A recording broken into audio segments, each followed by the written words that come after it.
കൊച്ചിലേക്ക് ആടിയിട്ടുണ്ടാവില്ലേ?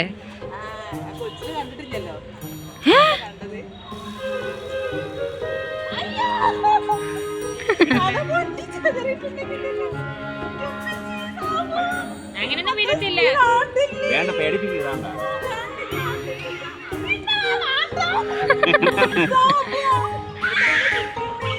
വേണ്ട വേണ്ട. കണ്ണടച്ചോ കണ്ണടച്ചോ കണ്ണടച്ചോ. അത്ര സ്പീഡൊന്നും ഇല്ല, തോന്നുന്നതാ.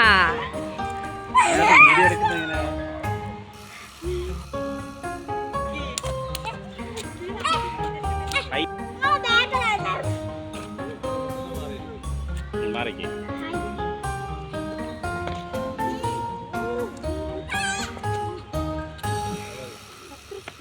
പേടിയായി, ഇത്ര കുഴപ്പമില്ല.